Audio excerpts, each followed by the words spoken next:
Então, quando o pessoal do TED me procurou, a primeira coisa que eles me perguntaram foi de onde veio meu interesse por tecnologia. Eu fiquei na hora meio... não sabia como responder isso para eles.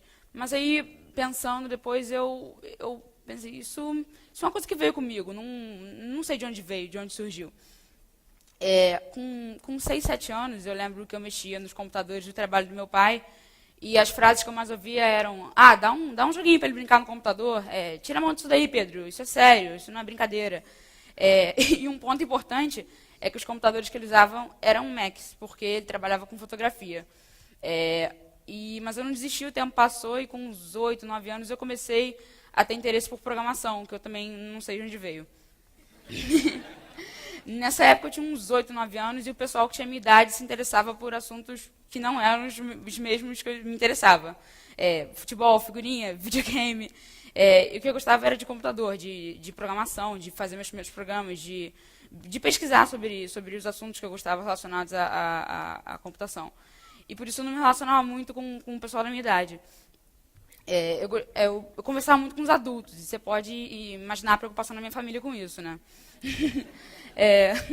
Além disso, o assunto do momento era o tempo que as crianças passavam na frente do computador. Eu lembro que minha mãe leu uma matéria falando que a filha do Bill Gates só podia ficar 45 minutos por dia no computador. Aí eu pensei, se a filha do Bill Gates só fica 45 minutos por dia no computador, quanto tempo eu ia ficar? Minha vida ia virar um inferno, né? A sorte foi que o Steve Jobs não fez nenhuma declaração assim. É por isso que eu sou fã dele. E como toda a família, a gente tinha um computador compartilhado, que todo mundo usava. Então, eles não me deixavam instalar as milhares de coisas que eu precisava para programar nele. Mas mesmo assim, eu forçava uma barra e instalava. Eu tinha que dividir o computador com todo mundo, né? E um dia, para minha surpresa, em 2006, a minha mãe me deu meu primeiro aparelho da Apple, que foi um iPod Nano de primeira geração. No início eu achei ele muito legal, como qualquer aparelho da Apple, né? Mas com o tempo eu comecei a ficar um pouco entediado, porque eu via que o aparelho, assim, de hardware, ele podia me oferecer muito mais do que o software mostrava, assim, visivelmente no aparelho. Então eu comecei a pesquisar sobre como rodar vídeo nele, que era uma função que eu já tinha visto no iPod no YouTube rodando vídeo, e aí eu comecei a pesquisar e comecei a hackear o aparelho. E eu continuo fazendo isso até hoje nos iPhones e iPod Touch. E um dia, os meus amigos começaram a ganhar os seus primeiros iPods e iPhones. E eles gostaram da ideia de ter coisas a mais nos seus aparelhos. E o que poderia ser uma camaradagem virou um serviço, porque eu não podia dar para eles a única coisa que eu tinha para vender. E foi assim que eu comecei a ganhar um certo dinheirinho com esses serviços. E eu faço isso até hoje nos iPhones e iPod Touch. E aquele pessoal que não ligava muito para mim, porque tinha interesse diferente do meu, passou a se interessar pelo que eu fazia, passou a entender, na verdade, o que eu fazia. Porque, afinal, agora a gente estava falando a mesma língua. Eu não sei se foi porque eles cresceram e começaram a se interessar por tecnologia, ou se foi porque o mundo só fala cada vez mais em tecnologia, e quando se falava em tecnologia, em iPhone, desbloqueio, eu tinha virado tipo uma referência para o pessoal, eles assim, pensavam em mim. E eu comecei a ganhar um certo dinheirinho com esses desbloqueios, como eu já falei, e eu queria sempre comprar os aparelhos mais modernos da Apple, mas a minha família não me deixava gastar tudo que eu tinha com isso. Para eles, ter um PC e um Mac era tão irracional quanto ter 2 micro-ondas, um do lado do outro. Eu tive que insistir muito para que eles deixassem usar o dinheiro como eu quisesse. E também me dessem uma forcinha para me ajudar a comprar os aparelhos. Foi então que a minha família entendeu que eu não ficava o dia inteiro em rede social, em MSN, conversando com os outros, e que eu fazia alguma coisa de útil no computador e na internet. Eu também uso rede social, MSN, mas eu também fazia algo de útil.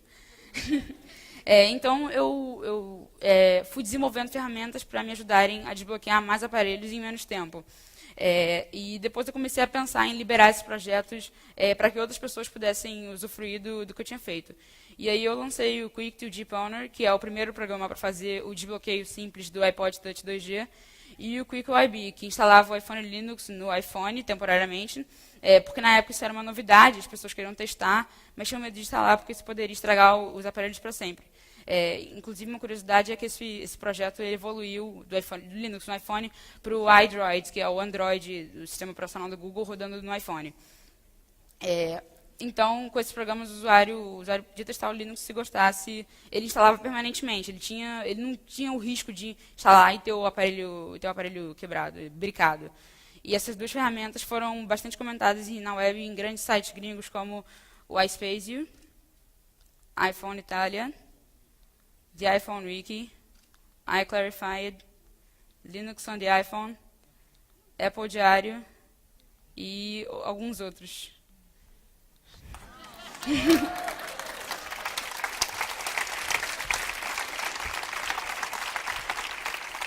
E com esses projetos e ferramentas que eu criei, alguns blogs brasileiros publicaram artigos sobre mim, sobre os meus projetos.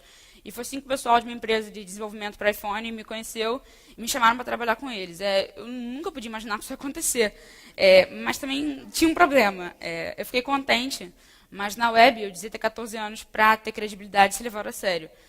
Mas na vida real só tinha 12 e no Brasil você só é permitido estagiar com 14. Então, mas mesmo assim eu visitei a empresa algumas vezes e fui entendendo como funciona uma software house. Eu gostei muito da experiência. Então, qual o resumo dessa história? Me entregava uma coisa que é para um determinado uso, aí eu olhava e pensava, por que eu também não posso fazer tal coisa com isso? Quando a gente tem 13 anos e olha para o mundo dessa forma, a gente encontra um monte de barreiras. Então, quando é que será que a gente vai poder começar a pensar dessa forma? Quando fizer 18, 30, 50 anos? Quando eu tinha 11 anos, foi difícil convencer as pessoas que eu precisava gastar meu dinheiro no iPod Touch, quando para eles já tinha um ótimo o iPod Nano. Com 12 anos, foi difícil convencer que eu precisava gastar meu dinheiro no iPhone 3GS, quando já tinha um 3G. Com 13, não está sendo muito simples convencer as pessoas que eu quero usar o dinheiro que eu tenho e que me deem uma ajudinha para comprar um iPad, mesmo já tendo um iPhone e um Mac. Imagina o que eles pensam, um brinquedinho de $600 na mão de garotos de 13 anos.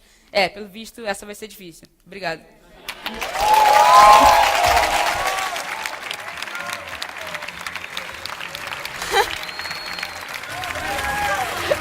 Tá bem?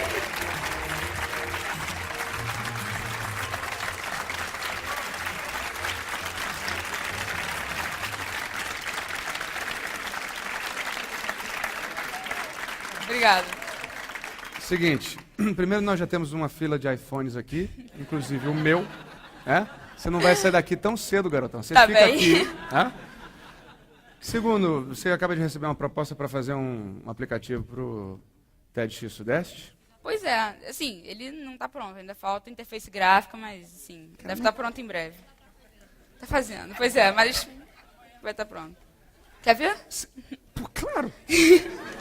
Peraí, deixa eu botar isso aqui. Cara, não entendo nada que ele fala. Peraí. Não, peraí. Vem cá. Volta lá na tela daquela lá da senha. Não. A senha, desculpa porque é a senha mais rápida do Oeste. Não, deixa pra lá, eu vi, tá bom. Que isso, rapaz? O aplicativo vai começar nessa tela, que aqui ele não está pegando sinal.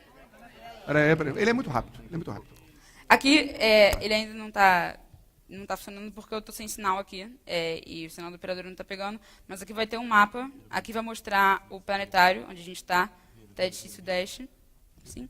E vai ter, ele não está mostrando aqui porque ele não tem sinal do GPS, mas vai mostrar um pontinho com azul mostrando a sua localização. Aí aqui na outra aba de palestrante, vai mostrar uma lista com todos os palestrantes que se apresentaram aqui hoje, e aí clicando no nome, vai mostrar a descrição do palestrante, e aí aqui vai mostrar uma imagem. Na parte de vídeos, você vai poder ver todos os vídeos das palestras. Aqui ele não está carregando porque os vídeos ainda não estão online. E aí aqui ele vai carregar as notícias. Ele não está carregando porque não tem sinal de conexão. Mas ele vai pegar do feed do site e vai mostrar aqui no iPhone. É isso. É isso.